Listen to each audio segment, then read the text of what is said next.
Blockchain development की इस journey में अभी तक मैंने आपको सॉलिडिटी के बेसिक्स के बारे में पढ़ाया। उसके बाद हमने टोकन स्टैंडर्ड के बारे में देखा कि टोकन स्टैंडर्ड कितने टाइप के होते हैं, मेनली टोकन स्टैंडर्ड कौन से यूज़ किए जाते हैं, कौन से यूज़ केसेस में, रिक्वायरमेंट्स के हिसाब से कौन सा ERC-20 टोकन या ERC-721, ERC-1155 कौन सा टोकन सुटेबल रहता है, तो उसका हम यूज़ करते हैं। आज हम हमारा फर्स्ट प्रोजेक्ट क्रिएट करने जा रहे हैं। लास्ट वीडियो में मैंने आपको ओपन डिसिप्लिन लाइब्रेरी के बारे में बताया था। नाउ इस फ्रेमवर्क को हम यूज़ करेंगे। सो ओपन डिसिप्लिन में हम जाएंगे कॉन्ट्रैक्ट विजार्ड में। इसके लिए आप डायरेक्ट wizard.openziplin.com भी विजिट कर सकते हो।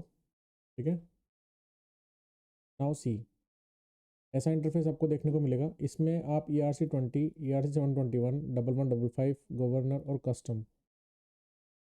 कस्टम में आप अपने हिसाब से कस्टमाइज अपना कॉन्ट्रैक्ट क्रिएट कर सकते हो। ठीक है, जैसे कि अगर मैं ऑनेबल बनाऊंगा तो ये कोड यहाँ पे आ गया, पॉसिबल बनाऊंगा तो आ गया, ठीक है, ट्रांसपेरेंट बनाऊंगा तो आ गया, ऐसे। ठीक है, तो अभी के लिए हम आज ERC-20 टोकन क्रिएट करेंगे। तो उसके लिए सबसे पहले मैं अपना टोकन का नेम डिफाइन करता हूँ। तो मेरे टोकन का नेम होगा टोकन टोकन IND। ठीक है, टोकन का सिंबल मैं रखता हूँ TND। ठीक है, अब देखो, जैसे मैंने यहाँ टाइप किया, सीध अपने आप ही यहाँ पे कोड जनरेट करके मुझे दे रहा है प्री मिंट। सबसे पहले हम कितने कॉइन्स मिंट करके सप्लाई में देना चाहते हैं, तो प्री मिंट में मैं दे रहा हूँ आपको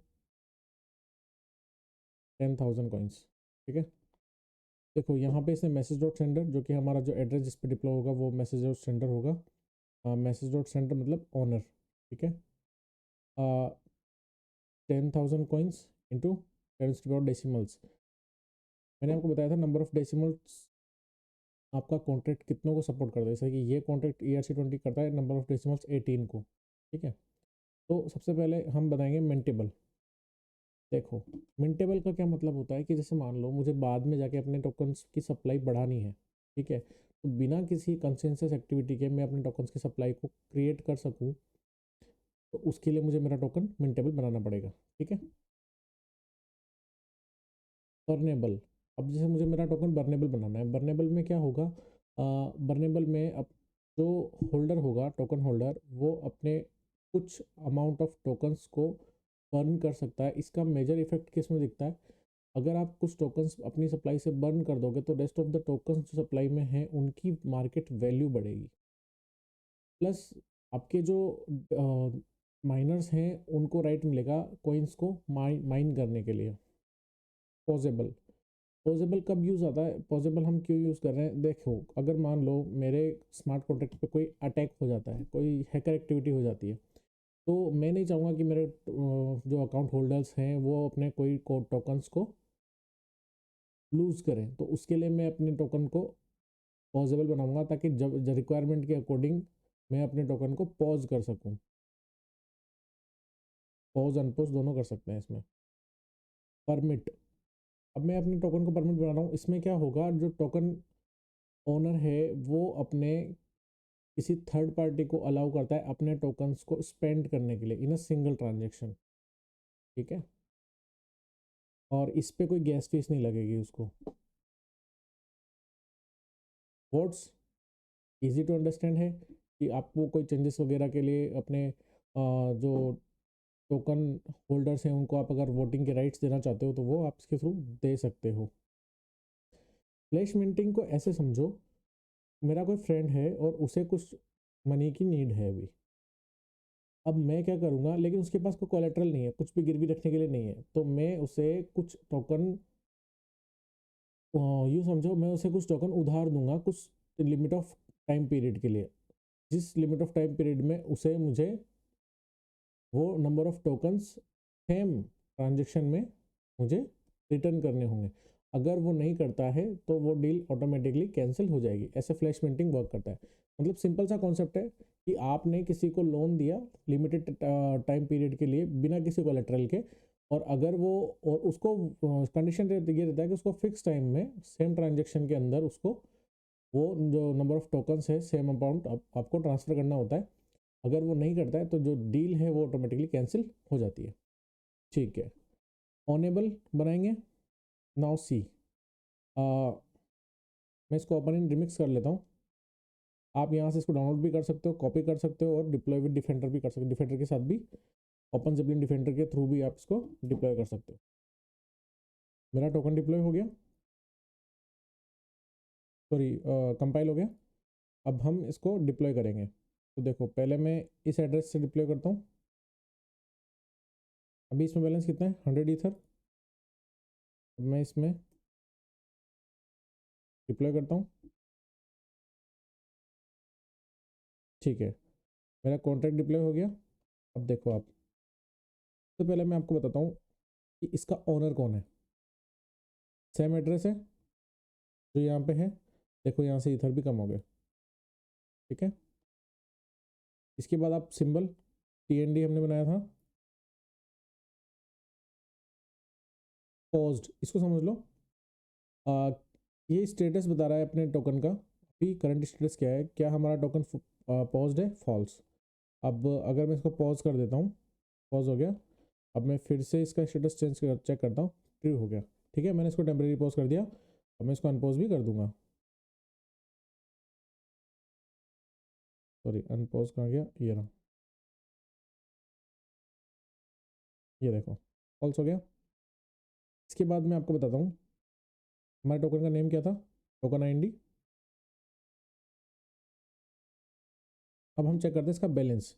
बैलेंस के लिए हमें क्या करना रहेगा, ये जो टोकन एड्रेस है ये वाला कॉपी करना पड़ेगा जिससे हमने डिप्लॉय किया, और बैलेंस ऑफ, ये देखो इसने वे की फॉर्म में आपको टोकन का बैलेंस बता दे दिया। अब सोचो, आपको कुछ अमाउंट ऑफ टोकन बर्न करना है। जैसे कि मैं यहाँ से 10,000 टोकन्स को बर्न करना चाहता हूँ। बर्न किया, सक्सेसफुल आया। अब हम फिर से टोकन का बैलेंस चेक करेंगे, कम हो गया। ठीक है, मतलब सप्लाई से इतने कॉइन्स बर्न हो चुके हैं।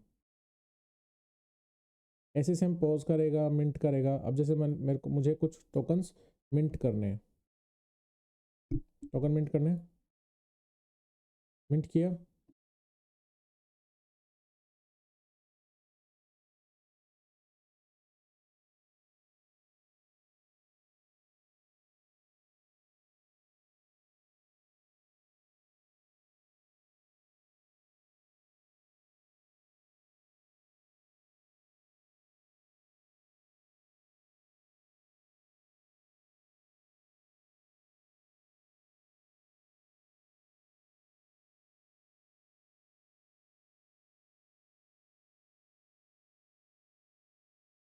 देखो टोटल सप्लाई बढ़ गई।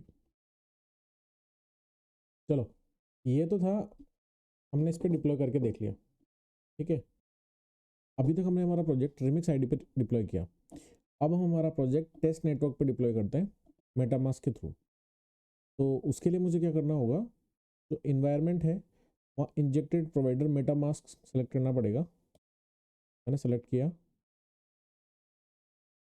अब देखो, एड्रेस कॉपी किया, पेस्ट किया।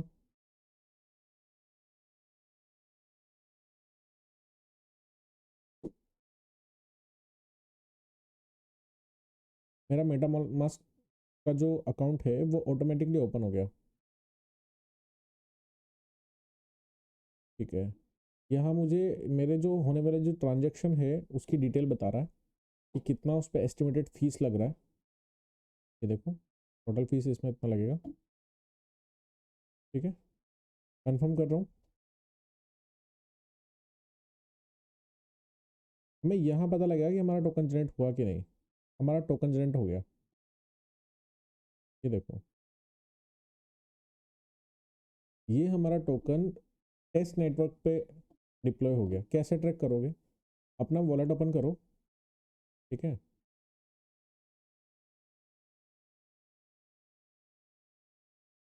आपका वॉलेट ओपन हो गया। आपका जो ट्रांजेक्शन हिस्ट्री है ना, उसको ओपन करो। कौन से अकाउंट से हुआ है ट्रांजेक्शन।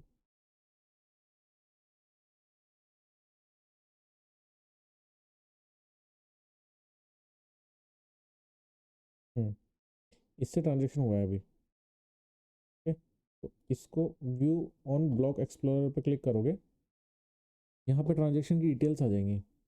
अब मैंने इस अकाउंट से, जो मेरा प्राइवेट की है, मैंने इस अकाउंट से इसको डिप्लॉय किया है 51 सेकेंड्स अगो। ये मुझे ब्लॉक की डिटेल्स प्रोवाइड करा रहा है, स्टेटस सक्सेस। अगर मेरा ट्रांजेक्शन कंप्लीट नहीं होता तो यहाँ पे स्टेटस पेंडिंग आता। और अगर मुझे, मेरे पास अगर हैश है, मेरा ये अकाउंट नंबर है, मैं इससे भी इसको ट्रैक कर सकता हूँ।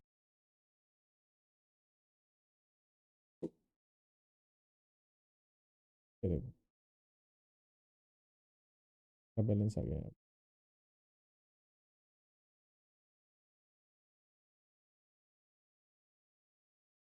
ओके, तो अब मैं तुम्हें इस जो टोकन हमने क्रिएट किया उसे तुम मेटामास्क वॉलेट में कैसे ऐड करोगे उसको, टोकन को, वो मैं आगे प्रोसीजर में बताता हूँ। सिंपल सा प्रोसीजर है। सबसे पहले मैं एक अकाउंट ऐड कर लेता हूँ। ऐड हो गया। अकाउंट ऐड इसलिए किया, अभी मैंने इसमें कोई भी टोकन ऐड नहीं किया होगा। ठीक है, सेपोलिया ई थे बट वो एडेड नहीं है। अब देखो क्या करना है, टोकन में आऊँगा, इंपोर्ट टोकन। ये जो एड्रेस था ना, ये मैंने कॉपी कर लिया यहाँ से, इसको सिंपल पेस्ट किया मैंने। देख लो, 555228 552228। ठीक है, टोकन सिंबल TND हमारा जो था वही है। Next, would you like to import this token? Yes, import. ये टोकन मेरे अकाउंट में ऐड हो गया। तो इस मेथड के थ्रू आप टेस्ट नेट से अपने टोकन को डिप्लॉय करके देख सकते हो।